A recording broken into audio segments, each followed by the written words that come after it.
So we're going to come back to these other two fill in the blank kind of questions in a few minutes, but let's skip over these for the moment and let's go on to numbers 1 through 4 and let's continue talking about line symmetry.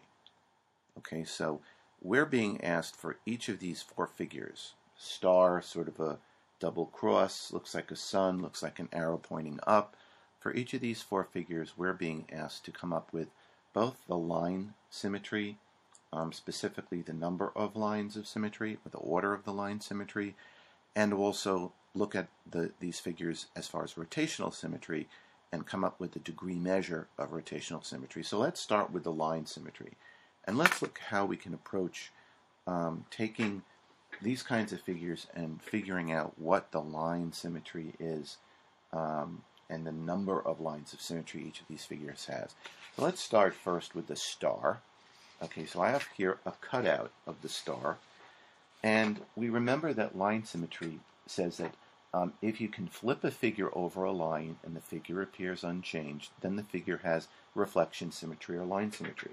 Okay, so that's one way to look at it. There's another way that we can look at this, which is equivalent, which is to talk about folding the figure onto itself, okay, and seeing if it can be folded exactly onto itself so that it folds point per point right on top of itself.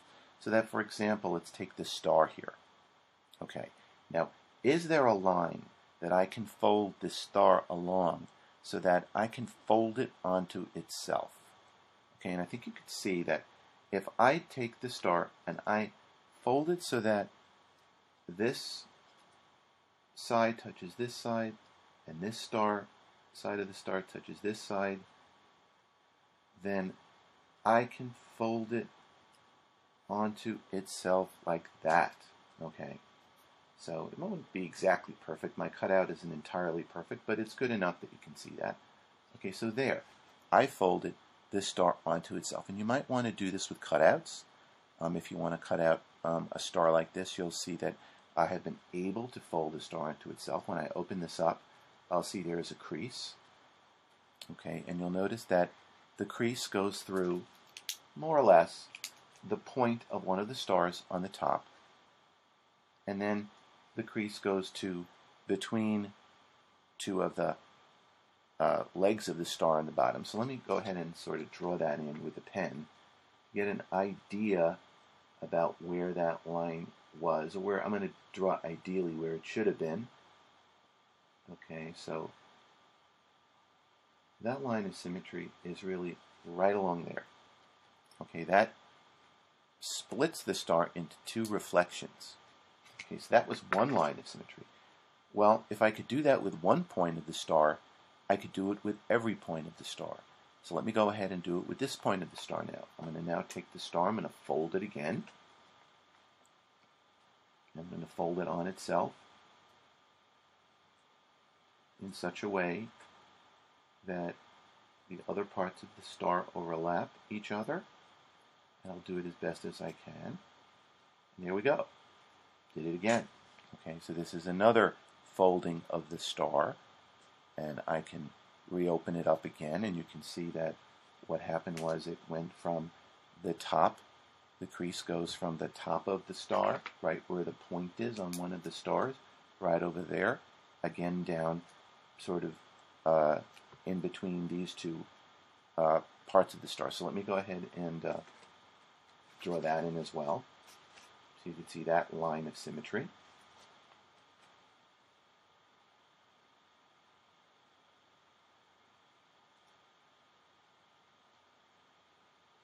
Okay, so that's the second line of symmetry.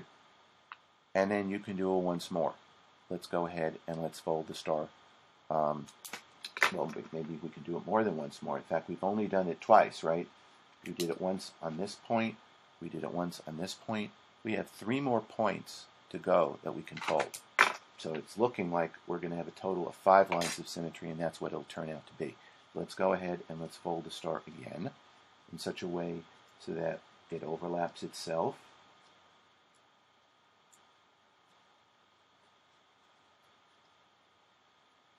So this part goes on top of this part, And,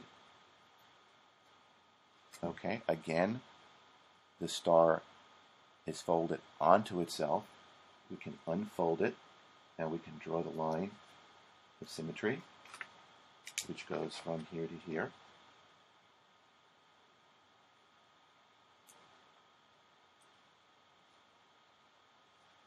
Okay, so this is going to be the center of symmetry is about there.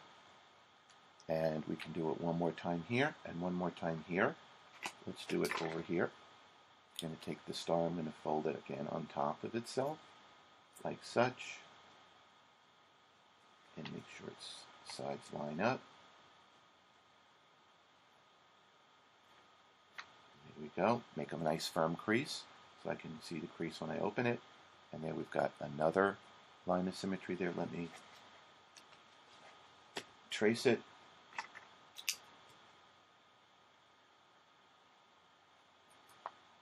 From there down to here. And then finally there's one more. This is the one side I did not fold along, so let me go ahead and fold it. Fold it on top of itself so that it overlaps.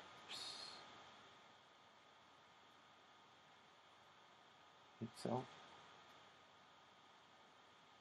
Okay, and then I have to pinch this side so it folds over itself. Good. So I've done another fold, and you can see the star perfectly folds right on top of itself. Open it up and draw that last line. So I have got 5 lines. We'll count them in a second. Oops, sliding, slipping and sliding there. Okay, hold on. Make that one good. Okay, good.